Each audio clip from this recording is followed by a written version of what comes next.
বন্ধুরা, প্রথমে আমরা একটা আয়তাকার জমি ধরে নিই। তাহলে এই একটা আয়তাকার জমি ধরলাম। এখন ধরে নিলাম এটার দৈর্ঘ্য হলো 50 ফুট আছে এবং প্রস্থ আছে 30 ফুট। আচ্ছা, এই আমরা মেপে দিব।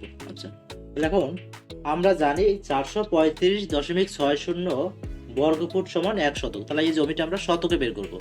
তাহলে এখন এটা ক্ষেত্রফল বের করি। এটা ক্ষেত্রফল কত হয়? ক্ষেত্রফল হচ্ছে 1500 বর্গফুট কিন্তু। আচ্ছা, 1500 বর্গ ফুট হচ্ছে। এখন এটাকে এই যে তোমার জমি, এই জমিটার ক্ষেত্রফল 1500 বর্গফুট হলো। এই জমিটাকে আমরা 435.60 বর্গফুট দ্বারা ভাগ করে দিব। তাহলে আমরা এই জমিটাকে শতকে বের করতে পারবো। তো এখন এই জমিটাকে আমরা এখানে ভাগ করে দিই। 1500 ভাগ 435.60। আচ্ছা, তারা এখন এই ভাগ করলে কত হয় দেখো। ভাগ করলে এখানে আসতেছে 3.44। তাহলে আমরা কিন্তু এই জমিটাকে আমরা শতকে বের করে ফেললাম। তাহলে এই জমিটা শতকে কত হবে? 3.44 শতক। তাহলে আমরা খুব সহজেই জমিটা শতকে বের করে ফেললাম। আবার অধিকাংশ জায়গায় আমরা কাঠা হিসাব করি। আমরা কোনো একটা জমি সেটা মানে কত কাঠা, তাহলে আমরা সেটা কিভাবে বের করব?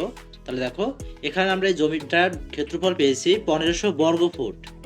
এখন এই জমিটাকে আমরা যদি 720 বর্গফুট দ্বারা ভাগ করি, 720 বর্গফুট দ্বারা ভাগ করলে আমরা পাবো কাঠা। তো এখন ভাগ করে দিই। দেখো, 1500 বর্গফুট ভাগ 720। আমরা জানি 720 বর্গফুটে 1 কাঠা।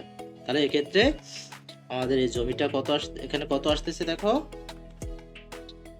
সেক্ষেত্রে এখানে আমাদের আসতেছে 2.08 কাঠা।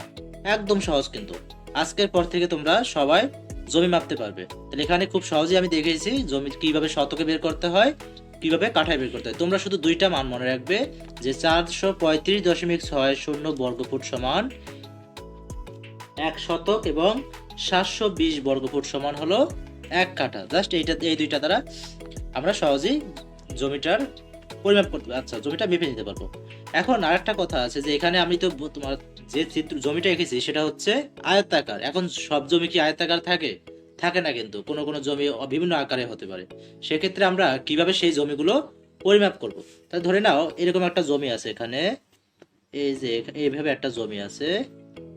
এই জমিটার আমরা ক্ষেত্রফল বের করবো, অর্থাৎ এই জমিটা পরিমাপ করবো শতকে এবং কাঠায়। তাহলে এখন এটাকে ধরে নিলাম, এই বাহুটা হলো ধরে নিলাম 40 ফুট।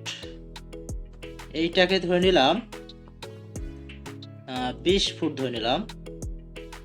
এই জমিটা ধরে নিলাম এই যে এখানে তোমার এগুলো কিন্তু মেপে নিতে হবে অবশ্যই। যে এখানে আমি 50 ফুট লিখেছি, তোমরা অবশ্যই এটা মেপে নিবে, অর্থাৎ ফিতা দিয়ে এখান থেকে এই পর্যন্ত মাপবে, জমিটার দৈর্ঘ্য মাপবে, তারপরে প্রস্থ মেপে নিবে।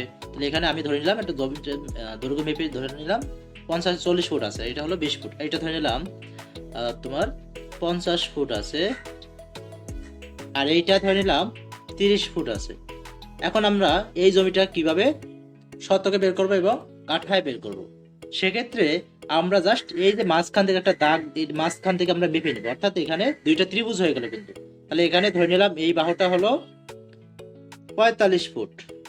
45 ফুট। সেক্ষেত্রে আমরা কিভাবে এই জমিটা শতকে বের করতে পারি? তাহলে এখন আমরা ক্ষেত্রফল বের করবো। এখানে যেহেতু দুইটা ত্রিভুজ হয়ে গেছে, আমরা এই ত্রিভুজটা শতকে বের করবো এবং এই ত্রিভুজটাও, আচ্ছা সরি, এই যে ত্রিভুজটা দেখা আছে, এইটার ক্ষেত্রফল বের করবো প্রথমে, প্লাস এইটার ক্ষেত্রফল বের করবো, তারপর দুইটার ক্ষেত্রফল থেকে আমরা শতক হিসাব করবো।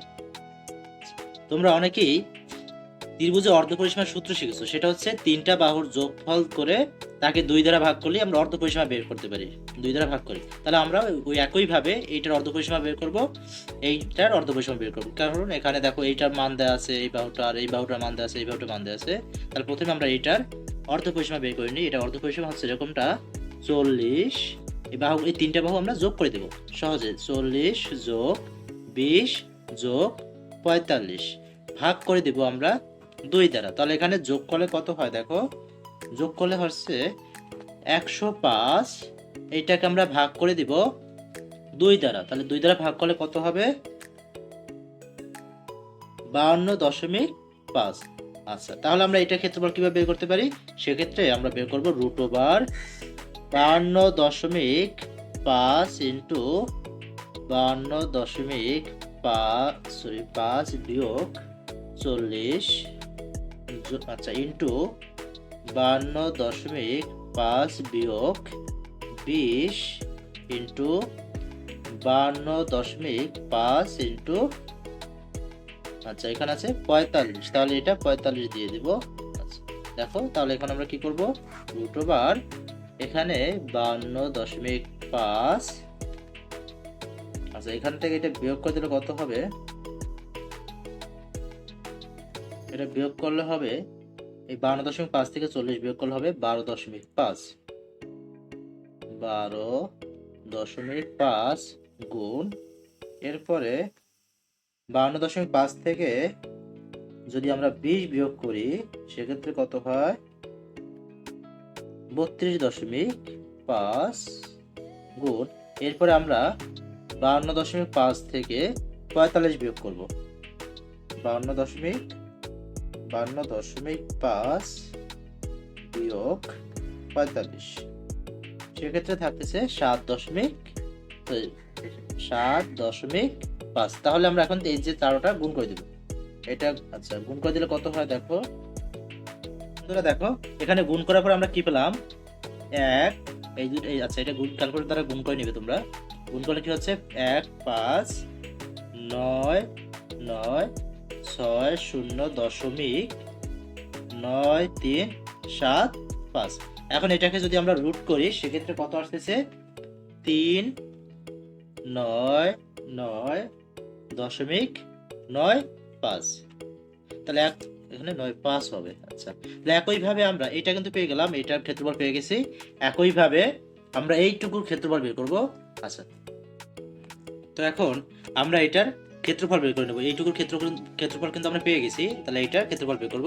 সেক্ষেত্রে প্রথমে আমরা অর্ধপরিসীমাটা বের করে নিই। অর্ধপরিসীমা আমরা কিভাবে বের করব, 45 এই তিনটা যোগফল ভাগ 2, 45 যোগ 50 যোগ 30 ভাগ 2। তাহলে এখানে কত আসতেছে, এটা সরাসরি তোমার উপরে এই যে 0 0 এখানে 5 নামলো, এই 3 5 8 এবং 4, তাহলে 12, তাহলে 125 ভাগ 2 সমান হবে।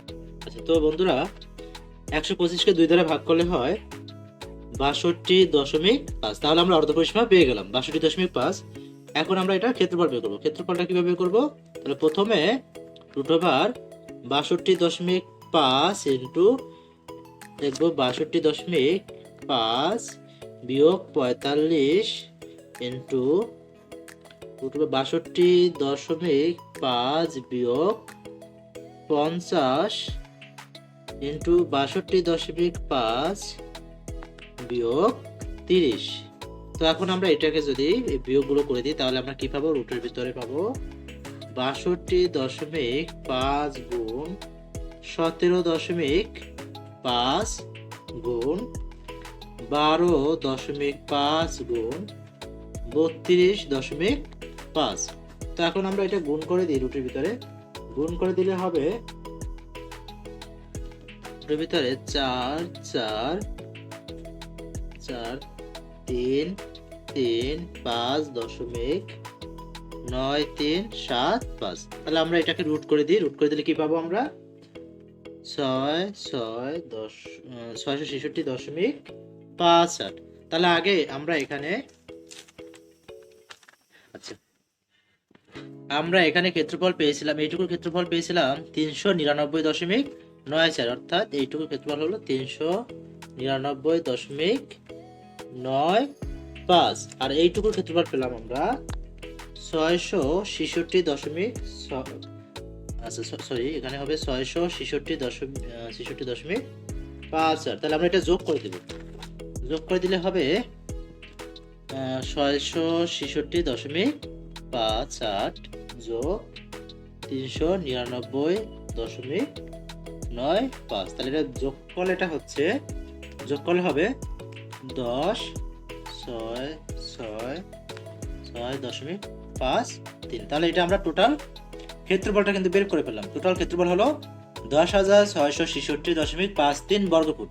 এখন আমরা এই জমিটাকে আমরা শতক হিসাব করব এবং কাঠা হিসাব করব, অর্থাৎ এই জমিটা কত শতক অথবা কত কাঠা। তাহলে এখন আমরা জানি যে 435.60 বর্গফুট সমান 1 শতক। তাহলে আমরা এইটাকে, এই যে আমরা ক্ষেত্রফল পেলাম, এটাকে 435.60 দ্বারা ভাগ করে দেব। সেক্ষেত্রে আমরা এখানে 10,666.53 আমরা ভাগ করব 435.60 অর্থাৎ 1 কাঠা দ্বারা, সরি 1 শতক দ্বারা। তাহলে এখন এটা ভাগ করে দিলে কত হবে? ভাগ করে দিলে হবে 24.5। তাহলে 24.5 শতক পেলাম আমরা। ওই জমিটার কিন্তু শতক বের করে ফেলছি। তাহলে জমিটা কত? 24.5 শতক। খুব সহজ কিন্তু। তাহলে তোমরা এখানে এইভাবে বের করতে পারো। এরপরে আমরা এটা কাঠা বের করবো, কত কাঠা জমিটা। সেক্ষেত্রে আমরা কি করব? 10,666.53 ভাগ দিব 720। তাহলে এখানে ভাগ করলে হবে 14.8 কাঠা। তাহলে আমরা খুব সহজেই জমির কিন্তু শতক বের করতে পারলাম এবং কাঠা বের করতে পারলাম। আশা করি এরপর থেকে তোমরা নিজেরাই তোমাদের নিজেদের জমি মাপতে পারবে, কোনো আমিন দরকার হবে না। তাহলে আচ্ছা।